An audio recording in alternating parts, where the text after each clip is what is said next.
India European union സാമ്പത്തിക സഖ്യം പുതിയ യുഗപ്പിറവി. ഇന്ത്യയും യൂറോപ്യൻ യൂണിയനും തമ്മിലുള്ള വ്യാപാര ബന്ധങ്ങളിൽ വിപ്ലവകരമായ മാറ്റം കുറിച്ചുകൊണ്ടാണ് പുതിയ ഫ്രീ ട്രേഡ് എഗ്രിമെൻറ്റ് FTA നിലവിൽ വരുന്നത്.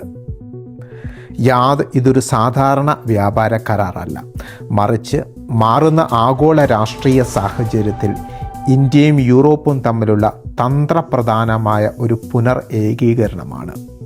2007 ആരംഭിച്ച ചർച്ചകൾ നീണ്ട 18 വർഷങ്ങൾക്ക് ശേഷം 2025-26 കാലഘട്ടത്തിൽ അന്തിമ രൂപം കൈക്കൊണ്ടിരിക്കുകയാണ്.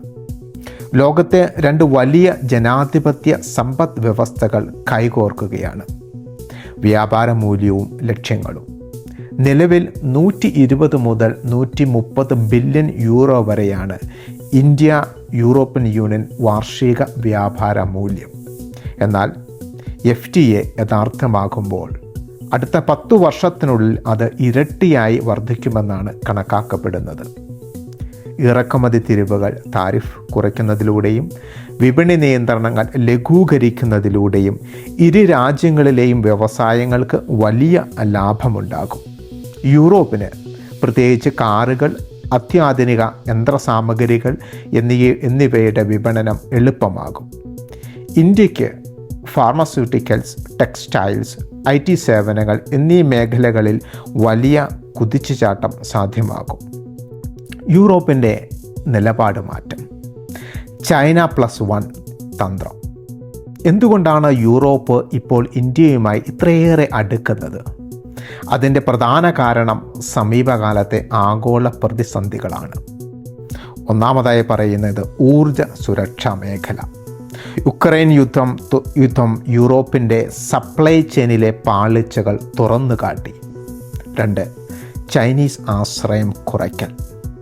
ചൈനയെ മാത്രം അമിതമായി ആശ്രയിക്കുന്നത് അപകടമാണെന്ന് തിരിച്ചറിഞ്ഞ യൂറോപ്യൻ യൂണിയൻ ചൈന +1 എന്ന തന്ത്രം സ്വീകരിച്ചു.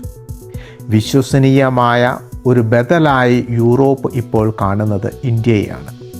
വിശാലമായ വിപണി, സുസ്ഥിരമായ ജനാധിപത്യം, വേഗത്തിൽ വളരുന്ന സമ്പദ് വ്യവസ്ഥ എന്നിവ ഇന്ത്യയെ യൂറോപ്പിൻ്റെ ഏറ്റവും പ്രിയപ്പെട്ട പങ്കാളിയാക്കി മാറ്റി. ഇന്ത്യയുടെ നേട്ടങ്ങൾ. ഇന്ത്യയെ സംബന്ധിച്ചിടത്തോളം യൂറോപ്യൻ യൂണിയൻ മൂന്നാമത്തെ വലിയ വ്യാപാര പങ്കാളിയാണ്. ഈ കരാറിലൂടെ ഇന്ത്യയിലേക്ക് കൂടുതൽ വിദേശ നിക്ഷേപം ഒഴുകിയെത്തും. ഇത് നിർമ്മാണ മേഖലയിലും സേവന മേഖലയിലും ദശലക്ഷക്കണക്കിന് പുതിയ തൊഴിലവസരങ്ങൾ സൃഷ്ടിക്കും. ഇന്ത്യയെ ഒരു വികസ്വര രാജ്യം എന്ന നിലയിലല്ല, മറിച്ച് തുല്യശക്തിയുള്ള ഒരു തന്ത്രപ്രധാന പങ്കാളി, സ്ട്രാറ്റജിക്കൽ പാർട്ട്ണർ എന്ന നിലയിലാണ് യൂറോപ്പ് ഇപ്പോൾ പരിഗണിക്കുന്നത്. ചുരുക്കി പറഞ്ഞാൽ, രാഷ്ട്രീയം മാറാം, ആഗോള ശക്തി സന്തുലനം മാറാം, എന്നാൽ രാജ്യങ്ങൾ തമ്മിലുള്ള സാമ്പത്തിക ബന്ധങ്ങൾ ദീർഘകാലം നിലനിൽക്കും.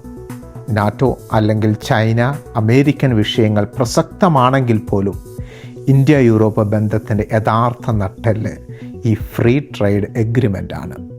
ഭാവിയിലെ ആഗോള സാമ്പത്തിക ക്രമത്തിൽ ഈ കരാർ ഒരു നിർണായക നാഴികക്കല്ലായി മാറും. അതുകൊണ്ടാണ് എല്ലാവരും പറയുന്നത് മദർ ഓഫ് ഓൾ എഗ്രിമെൻ്റ് എന്ന്.